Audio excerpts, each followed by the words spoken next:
Assalamualaikum warahmatullahi wabarakatuh. Perkenalkan, nama saya Fadil Oktavia, BP 20140033 dengan jurusan Ilmu Komunikasi di Universitas Dharma Andalas.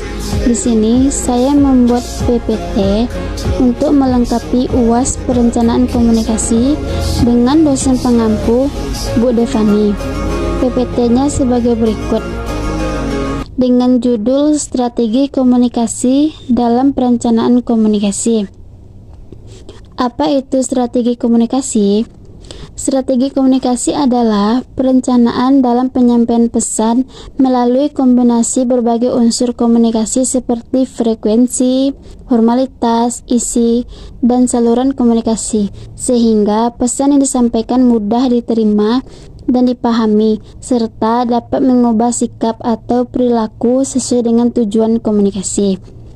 Komunikasi menurut para pakar, di antaranya menurut Effendi 2011, strategi komunikasi adalah perencanaan yang efektif dalam penyampaian pesan sehingga mudah dipahami oleh komunikasi dan bisa menerima apa yang telah disampaikan sehingga bisa mengubah sikap atau perilaku seseorang.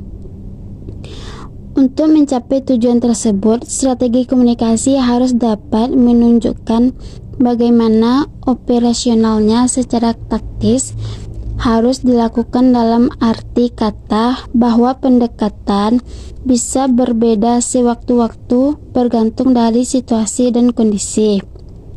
Slide selanjutnya, teknik strategis komunikasi menurut Arifin pada tahun 1994. Yang pertama, teknik repetition adalah cara mempengaruhi khalayak dengan jalan mengulang-ulang pesan kepada khalayak.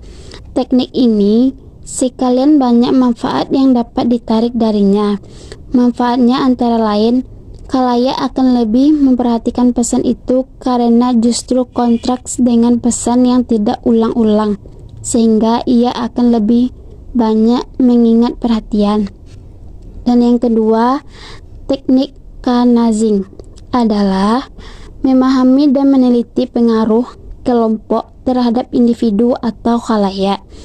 Untuk hasilnya komunikasi ini maka harus dimiliki dari memenuhi nilai-nilai dan standar kelompok dan masyarakat juga, serta berangsur-angsur mengubah ke arah yang dikehendaki.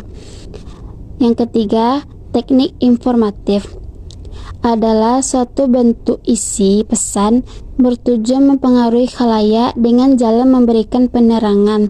Penerangan berarti penyampaian sesuatu apa adanya, apa sesungguhnya di atas fakta-fakta dan data-data yang benar serta pendapat-pendapat yang benar pula. Yang keempat, teknik persuasif adalah mempengaruhi dengan jalan membujuk. Dalam hal ini, khalayak digugah baik pikiran maupun perasaannya. Yang kelima, teknik edukatif merupakan salah satu usaha yang diwujudkan dalam bentuk pesan yang akan berisi pendapat-pendapat, fakta-fakta, dan pengalaman-pengalaman. Mendidik berarti memberikan suatu ide kepada khalayak pada sesungguhnya di atas fakta-fakta, pendapat, dan pengalaman yang dapat dipertanggungjawabkan. Slide selanjutnya yaitu hambatan strategi komunikasi. A. Hambatan dalam proses. Penyampaian hambatan ini bisa datang dari pihak komunikator yang mendapat kesulitan dalam penyelesaian pesan-pesannya. Hambatan ini bisa juga berasal dari penerimaan pesan tersebut karena sulitnya komunikasi dalam memahami pesan itu dengan baik. Kegagalan komunikasi dapat pula terjadi dikarenakan faktor-faktor dan juga hambatan untuk memahami pesan secara cepat. Yang B, hambatan secara fisik.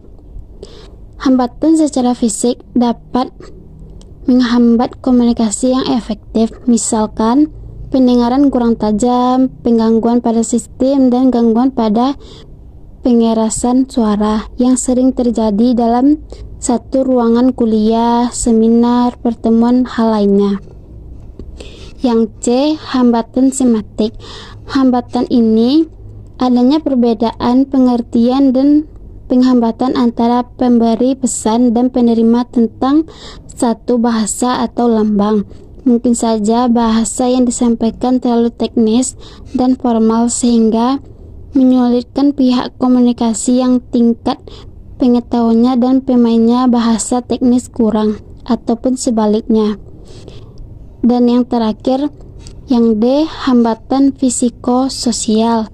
Adanya perbedaan yang cukup lebar dalam aspek kebudayaan, adat istiadat, dan kebiasaan persuasi, dan nilai-nilai yang dianut sehingga kecenderungan, kebutuhan, serta harapan-harapan dari kedua belah pihak yang berkomunikasi juga berbeda.